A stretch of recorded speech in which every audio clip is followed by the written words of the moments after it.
Information discussed in this podcast may be sensitive in nature to some listeners. Listener discretion is advised. This podcast is solely produced with the intention of spreading awareness. Facts are verified through public records, police reports, media coverage, and occasionally family or friends of the missing. Any negative comments blaming or shaming the victim or their families may be deleted. Just remember, it takes one person to share information to the right person, and a cold case just might get solved.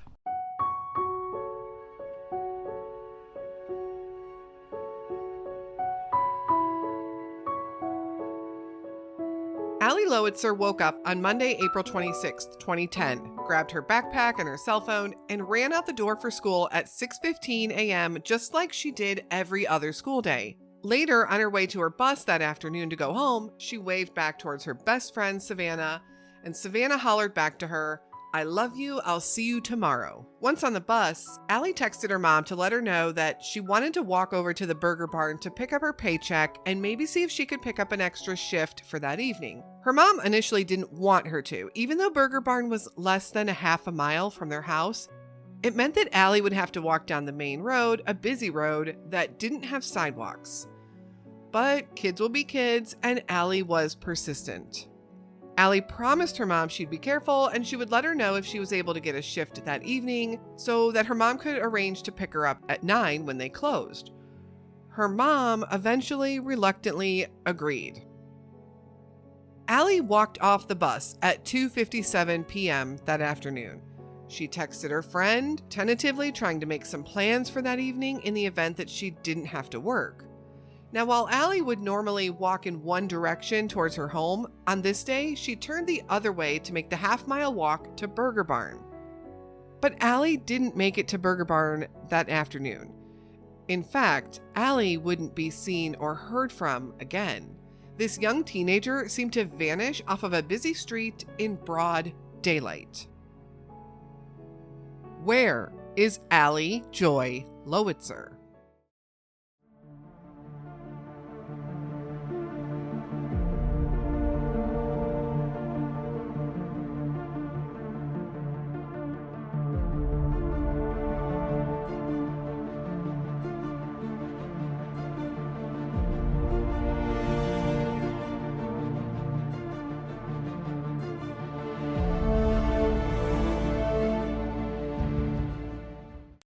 Alexandria Joy Lowitzer was born February 3rd, 1994, to parents John and Joanne. She had an older brother, Mason, and by all accounts, the two were close, even if they occasionally battled in the normal sibling rivalry. Allie, as she became to be known, was always an introspective girl, a girl who loved to sing and she loved to draw. She also enjoyed softball and she was in the Girl Scouts. Allie could be somewhat quiet or shy, except when she was with her close circle of friends. With them, she opened up. She enjoyed games, sports, and activities, and she loved being a teenager and just hanging out. She became an expressive teenager. She loved to draw. She loved to express herself in her drawings, and her room was full of the pictures that she had drawn. Allie was also learning how to play the guitar. In the spring of 2010, at the age of 16, Allie was living in Spring, Texas with her mother and brother, and she was attending Spring High School as a sophomore. She had also just begun a new relationship with a boy named DJ. Allie was known for being an expressive girl with a unique sense of style. She also had her trademark makeup style, which included very dark eye makeup. Her parents had also recently separated the year prior, and Allie was still adjusting. And as with any separation, the family had their moments of struggling, but they remained close. For a time, however, Allie had pulled away specifically from her father, who had moved out of their home. But by that spring, they had begun to work things out. They were on the right path to repairing their relationship. In April, Allie also started a new job at the Burger Barn, a restaurant less than a half a mile from her house. She was so excited to be making her own money and to be working towards some of her own independence. This job was new for her, and her hours were sporadic, but that was okay. Allie was still in school, and she was very active. She was active with the Girl Scouts and with her softball team, so she was keeping plenty busy. Allie was also very social within her circle of friends. She had a cell phone and she was texting constantly. Now, I think it's important to note that her cell phone had texting and calling capabilities at that time, but no access to the internet or any social media. But that didn't matter, as with many teens at that time, in 2010, texting became the primary way of communication. Allie did have a MySpace page. Actually, she had a few of them, and she had a Facebook page. But she wasn't that active on either. She didn't have internet access on her phone, and they didn't have internet access currently at their house either.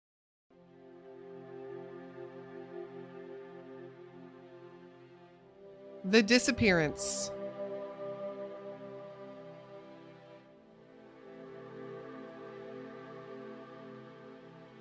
On April 26, 2010, Allie woke up, grabbed her backpack and her cell phone, and ran out the door for school at 6:15 a.m. This is exactly what she did every school day. Now, this was a Monday, and it had been a busy weekend, as most weekends were for Allie. On Saturday, she had softball practice, and her team was working hard. They were preparing for the playoffs. Allie was the catcher, and she loved everything about playing softball. Sunday had been a good day as well. Her boyfriend DJ had come over. They had hung out for most of the day.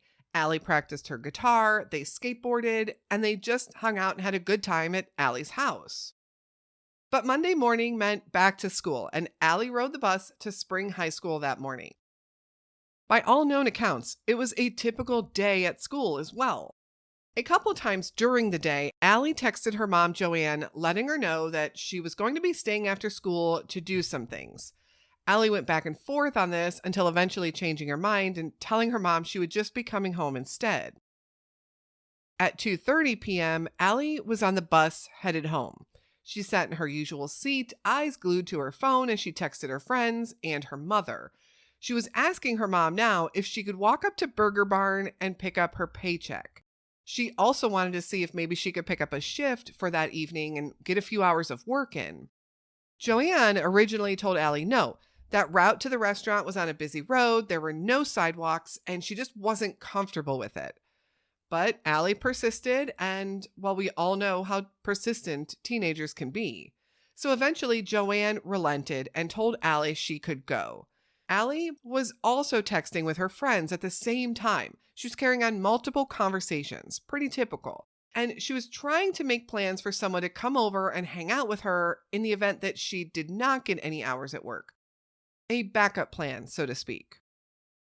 At 2:57 p.m., Allie got off the bus at her usual bus stop with a few boys who lived in her neighborhood.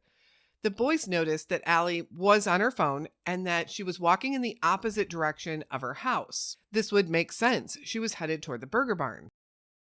Later that day, without having heard from Allie, Joanne tried texting her to see if she did make it to Burger Barn. The walk was just about a half a mile. She should have made it there relatively quickly, maybe within 15-20 minutes. But Allie wasn't answering her. Now, Joanne was a little frustrated. She had asked Allie to let her know when she made it to the restaurant and to let her know if she was going to be staying to work or not. But as time went on, the frustration was starting to turn to worry. Was there reason to worry? Was she being a little bit overprotective? But why wasn't Allie answering her? Joanne figured she must have picked up that shift after all and just forgot to tell her, got too busy to text her, and Joanne would just go pick her up from work as she normally did. Shortly before 9 o'clock p.m., when the restaurant would be closing up, Joanne drove to Burger Barn, planning to pick Allie up. Joanne wasn't necessarily thinking the worst yet, but something was nagging at her. Something just felt off, and she was a little aggravated that Allie hadn't kept in contact with her. And when she pulled into the parking lot of the restaurant and saw it all closed up, dark inside, chairs on top of the table, nobody there, she began to panic. If Allie hadn't been at work, where was she? Joanne started calling all of Allie's friends looking for her, but no one knew where she was. She also called DJ, who said that he had also been trying to reach Allie all day. They had been in the middle of trying to make plans when she had suddenly stopped texting him, and it was all the way back at 3 o'clock p.m. That was about the time she got off the bus. So where had she been this whole time? It was now after 9 p.m. Joanne finally decided she had to call the police and report her daughter as missing. 16-year-old Allie Joy Lowitzer had disappeared.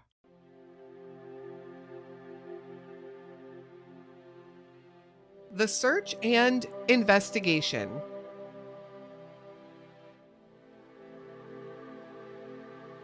Now, this is generally the part of each episode which would be the longest and the most detailed. However, we might have more information regarding the day of Allie's disappearance than we do in the days after, at least information from law enforcement. Now, why is that? Well, the police, right off the bat, were not interested in taking a missing person report that night on Allie, instead telling Joanne she likely just ran away and to give them a call when Allie returned, as they were sure she would do. So, most of the investigative work would be done by family and friends, and boy, did they. Joanne had also called Allie's father later that night, and he truly believed she was probably just being a teenager and rebelling. She was 16. He thought for sure that she would return home the next morning, and they could deal with her actions then. And this is probably what most parents of teenagers would believe. Your mind doesn't usually go to the worst case scenarios. Sure, maybe those thoughts pop into your head, causing some worry and concern. That's what parenting is all about. That couldn't actually be real life, could it? But the next day came and Allie didn't turn up then either. Now, the police were still not interested in helping. They took one look at Allie's bedroom and thought, surely this is a 16-year-old girl who ran away. She'll come back.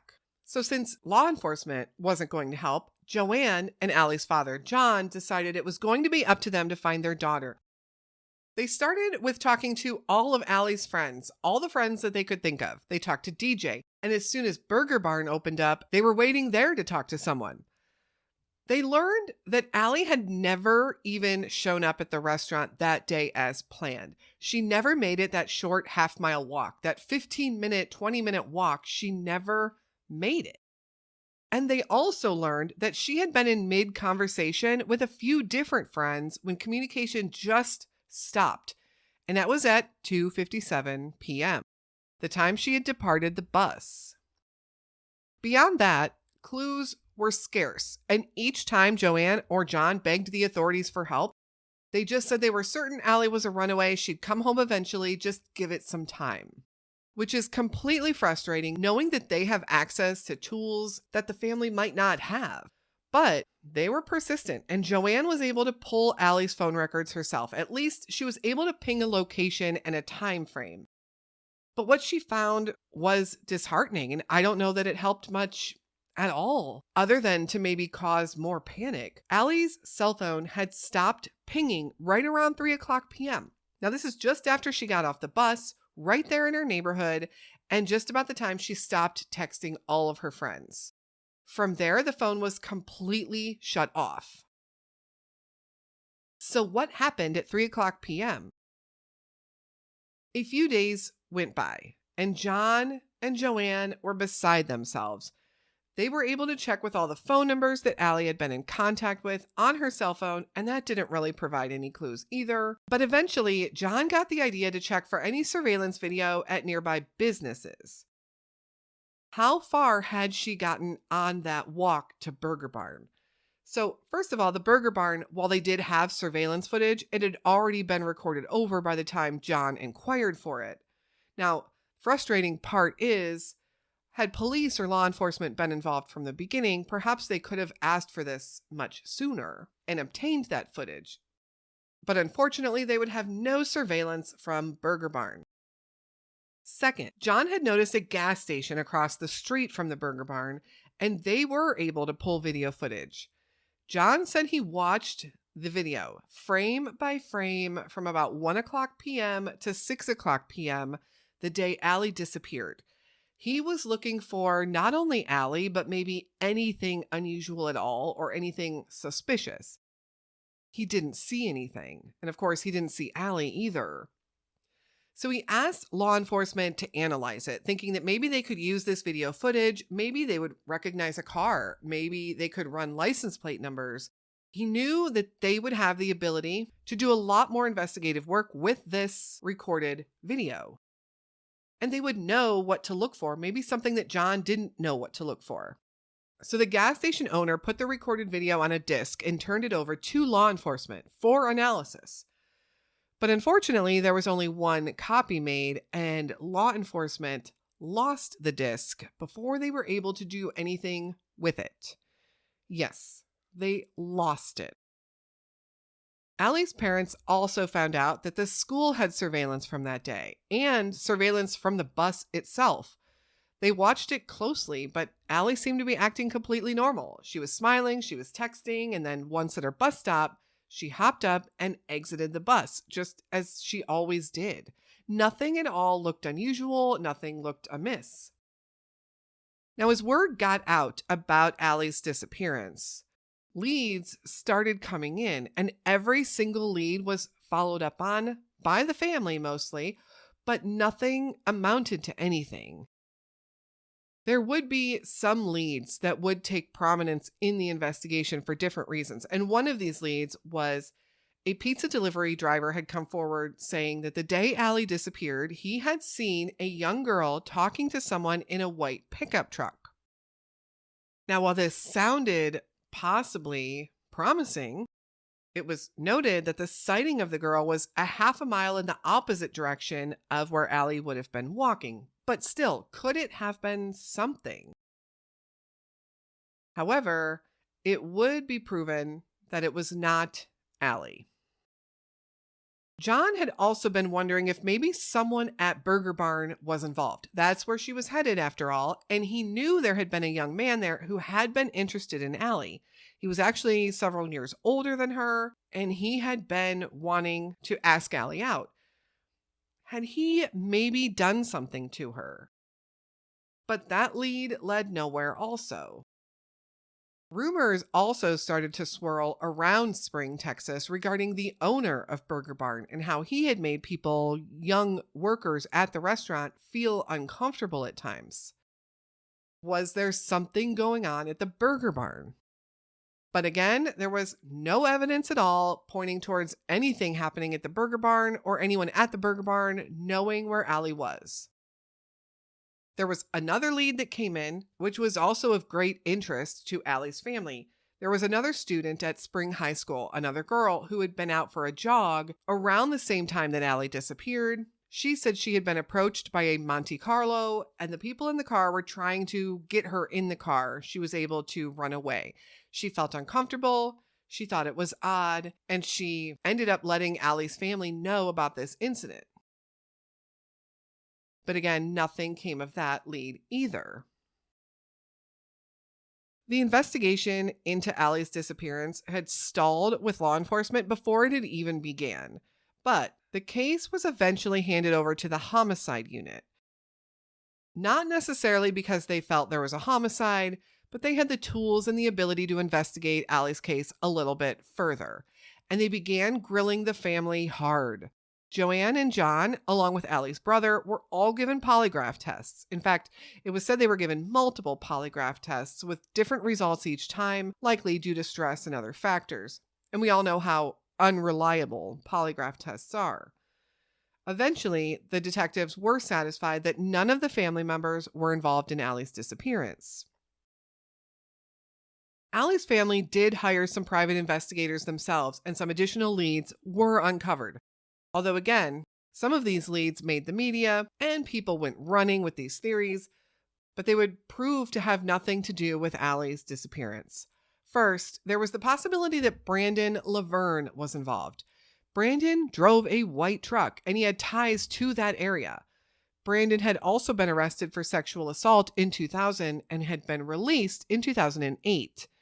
And in fact, a couple years later, he would go on to be convicted of murder. But in 2010, he was out of prison, and he had a relative living in Spring, Texas. He was driving a white truck. Suddenly, Brandon was being looked at very closely. And while a lot of people thought this was it, this was the lead they needed, Brandon was certainly responsible for Allie's disappearance. It was eventually determined that he was not even in the area when Allie vanished, and he was cleared of having any involvement in her case. Another lead from a private investigator took the family to Ohio, as they believed Allie had been kidnapped for trafficking purposes, and she had been spotted, or they believed, in a home near Columbus, Ohio. A sting operation was set up, but it was eventually determined that that girl was not Allie. However, because of that sting operation, several other young women were rescued from that home. Allie's family continued to fight for help from authorities, but they would never receive much. Joanne also fought for media coverage, and she worked tirelessly to keep her daughter's name out there. The family would also keep Allie's cell phone number active for many years after she disappeared, in the hopes that a lead would eventually turn up. It never did.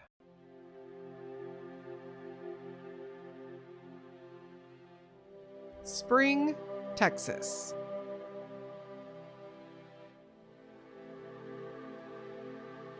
Spring, Texas is a community located just north of Houston, Texas.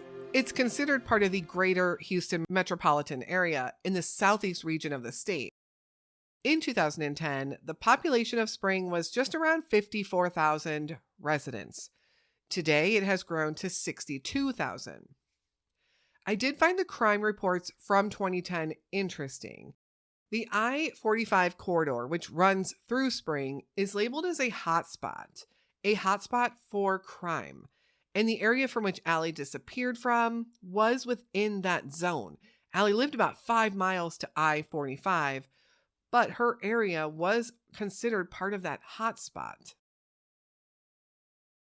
Now, looking at the greater Spring area itself, there is not a lot of large water sources, something we always look at when there's a missing person, something that could conceal a person.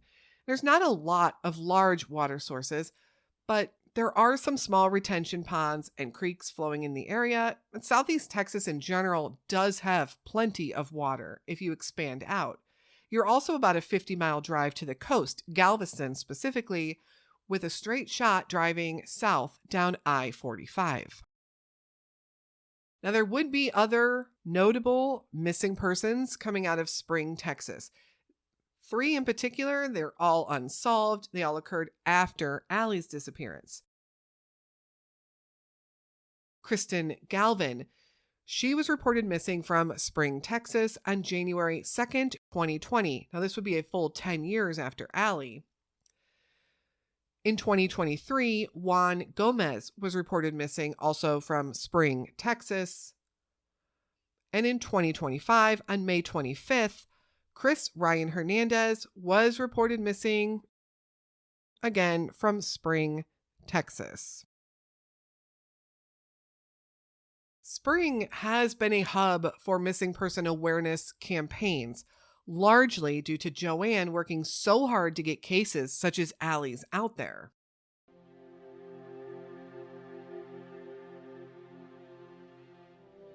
Laura Recovery Center and National Missing Persons Day. Early on, while Joanne was desperately seeking out resources and help for her missing daughter, she came upon the Laura Recovery Center. Immediately, they became a great partner for Allie's family and helped guide Joanne and John as to what to do next. This was especially helpful since law enforcement was not interested in helping. And the Laura Recovery Center was also able to help support the family emotionally as well. The Laura Recovery Center is a nonprofit organization based out of Friendswood, Texas. It was founded in April of 1998 by Bob and Gay Smither in response to the tragic abduction and murder of their 12-year-old daughter, Laura Kate, in 1997. The center would be named in her memory, and it was established to help prevent child abductions, to assist in the recovery of missing children, and to provide education and resources to communities and to law enforcement. In its active years, the Laura Recovery Center organized volunteer-led searches, participating in over 100 active searches, and assisting in more than 1,700 cases of missing children. That's 1,700 families that were able to be helped and supported, even if just emotionally, during the most tragic and difficult time likely of their lives. While the primary focus of recovering missing children diminished after 2013, coinciding with the retirement of its director, the organization shifted toward providing training, education, and child safety in assisting the families, thereby cementing its legacy of advocacy and community safety. Although they don't actively assist in missing persons searches anymore, I think it was important to highlight the value of a community organization such as this one. While they were able to help Joanne in knowing what to do next and what steps to take in the searches, they also provided emotional support just by being there and just by offering the help, especially when law enforcement wouldn't even listen to them. This would lead Joanne into becoming more and more active through the years, not just in searching for Allie, but other missing persons as well.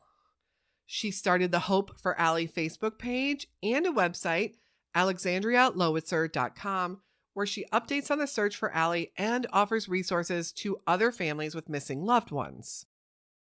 Joanne also worked to have a day of recognition for her daughter, working towards April 26th, as that was the day Allie went missing. Texas does observe the National Missing Persons Day, which is held on February 3rd every year, Allie's birthday. The Houston area also observes Missing in Southeast Texas Day, which they usually observe in early May. Joanne also works with the Texas Center for the Missing to help raise awareness and offer tools and resources to others. The importance of working together as a community in these type of cases is so important. I do want to share a couple of statistics I found on the Texas Center for the Missing's website. In Texas alone, there were 44,783 missing person reports taken in 2024, with 31,864 of those being children. That's 75% of those missing person reports were kids. Another statistic on their website, which is interesting, is that stranger abductions account for less than 1% of missing persons and abductions. Sadly, these are the most serious cases where bodily injury and death are most likely. Less than 1%. Now, of course, it can happen. There is still a possibility, and we've all heard cases of it, but it's extremely unlikely. But it's extremely more likely to be abducted by someone you know.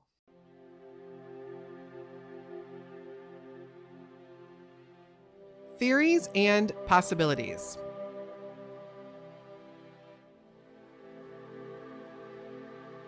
So what are the theories in the case of Allie Lowitzer?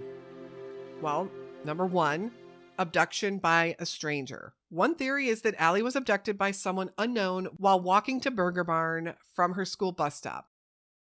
Did someone just happen upon her, someone she didn't know, and they were able to overpower her and take her? Now, investigators considered sex offenders in the area, and I guess there were many, and they questioned them all, as well as individuals with any history of abductions, but no direct links or evidence was found to connect them to Allie. It's also interesting that Allie's disappearance occurred in broad daylight, which some find very unusual for a random abduction, although not impossible.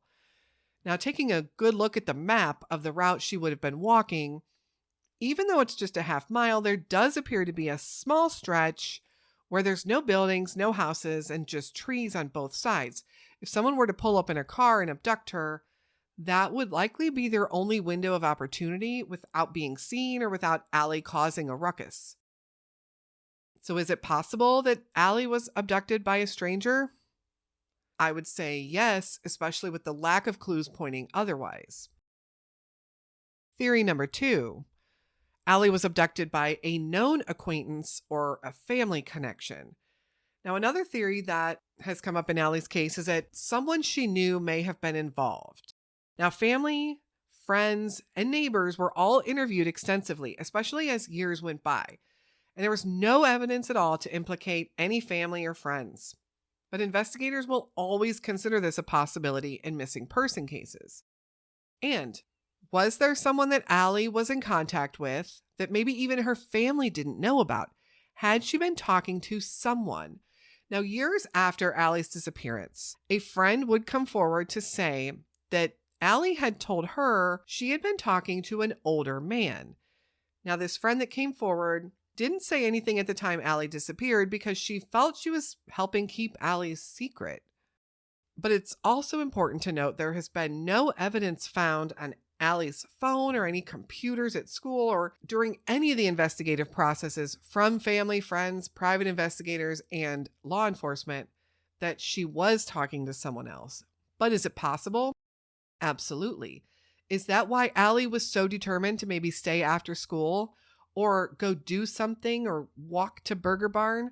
Was the story of her walking to Burger Barn just a cover up so she could go meet up with someone? It's possible, but how was she communicating with this person and who were they? Theory number 3 in Allie's case is the runaway scenario. Of course, this is what law enforcement believed from the beginning, that Allie was a runaway. She was 16. She was kind of going through some things. Her parents were separated. Maybe she ran away. There is no evidence indicating that this was her plan. She had a little bit of money, of cash, which was left behind in her room. She left all of her personal items. She left all of her makeup. She left her cell phone charger. Most runaways would pack a bag and take those items with them if they were planning on running away. Not to mention, Allie disappeared in 2010. It's 2025 as of the recording of this. Certainly, Allie would have come forward by now had this been the case. Theory number 4, human trafficking. Always a theory and always something we have to think about in the case of missing teenagers or missing young women especially. Given the Houston area's size and proximity to major highways, authorities have considered the possibility of a forced abduction for trafficking. And again, there's no evidence confirming this, but we really have no evidence at all. So this will remain a theory often talked about in Allie's case. Is she still out there being trafficked and in need of help? Theory number 5. I do want to briefly mention another possibility in Allie's case, not often talked about, but I do think it's worth mentioning as it does make sense. Allie's mom was concerned about her walking to Burger Barn because of it being kind of a stretch of a busy road with no sidewalks. We also know that Allie was glued to her cell phone. Could she have been walking along the road, not paying attention, and been struck by a moving vehicle? The person in the vehicle then panicked and maybe took Allie with them as they left the area. Now, is it possible something like that could have happened without anyone seeing? There does appear to be that just one little stretch where maybe something could have happened if the timing was right. Again, I don't know how likely of a theory that might be, but it certainly is possible. We're talking about a busy road. We're talking about no sidewalks. And we're talking about a teenage girl whose eyes were glued to their phone. Maybe not paying attention as they should have been. And if she had been struck by someone who maybe had a warrant for their arrest, maybe they were driving without a driver's license, or maybe they were somebody of some type of importance in the community in which an accident like that could really, in their minds, tarnish their reputation. Certainly a possibility, if unlikely. What happened to Allie out there on April 26th in the middle of the afternoon? Was this an opportunistic crime? Someone who happened to be driving by and saw Allie walking? Perhaps Allie's intention was always to go to the Burger Barn to get her check and to see if she could pick up a shift. Maybe this was a crime of opportunity. And this crime of opportunity could have been committed by a random stranger or someone she knew. So what do you think happened to Allie Lowitzer? Alexandria, Allie, Joy Lowitzer was a 16-year-old girl from Spring, Texas, last seen on April 26, 2010. At the time of her disappearance, she was 5 foot 5 inches tall, weighed approximately 140 pounds. She has brownish hazel eyes and brown hair she had recently dyed dark red or burgundy. Allie was last seen getting off her school bus wearing black and white pants, a dark shirt and a hoodie, and carrying a multicolored backpack. She was also known to have a blue LG slide cellular phone, and Allie wore her signature dark makeup, which she wore every day. She also wore braces. Anyone with any information at all regarding Allie Lowitzer is asked to contact the Harris County Sheriff's Office at 713-221-6000. I want to also direct you to the Facebook page set up for Allie, which is monitored by her family. You can find that by searching Hope for Allie, Alexandria Joy Lowitzer. Please head over there, give it a follow, and show your support for the family. I also encourage you to check out the Texas Center for the Missing website, especially if you are near Texas, but really everyone can learn a lot from their website as well. I have been following Allie's case for years now and have tried over time to keep up with any updates. Of course, it's been pretty quiet, which sends me often searching for updates. But if you are looking for additional information or want to do a deeper dive on Allie's case, I do want to give a shout out to some of the main sources used in covering her story today. First, the Vanished podcast did a great job covering Allie's story. I'd encourage you to head over there and check that out. There are a couple interviews with both John and Joanne included in that as well. Also, KPRC Houston has covered Allie's story over the years. And again, the Texas Center for the Missing always offers great resources and does great work. And the Charlie Project, also always our starting point for most cases that we cover. If you have made it this far into the podcast, please consider leaving us a 5-star review on your podcast platform of choice. This helps us tremendously and is free to do. I can't tell you how much we'd appreciate it and how much exposure it really helps bring these stories. If you'd like to support the show further, you can join us over on Patreon. Our Patreon is where you'll find ad-free episodes. Hey guys, I hate the ads too, okay? You'll find bonus episodes over there. And the money we raise over on Patreon helps us pay it forward to the families of the missing or the organizations that help support those families. I do want to give a warm welcome to our newest patrons this week, Paul B. and Miriam. Thank you so much for joining us. I also want to remind everyone, make sure you're following us over on the socials. I try to share updates over there and any information that comes up, not only on the cases we cover, but maybe some additional cases as well.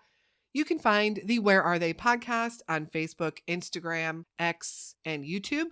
All of those links can always be found in the show notes or just search for the Where Are They podcast. Lastly, if you have any case suggestions or feedback for us, or perhaps some additional insight on any of the cases that we have covered, please reach out to me anytime. You can do that via the socials, or you can email me at canwefindthem@gmail.com. Thank you so much for listening to Allie's story today. Let's keep talking about her. Let's keep her name out there, and let's keep the pressure on to find this beautiful girl and bring her home to her family. Allie has been missing for far too long. We will be back again very soon with another unsolved missing persons story. And until then, stay safe and hug your loved ones.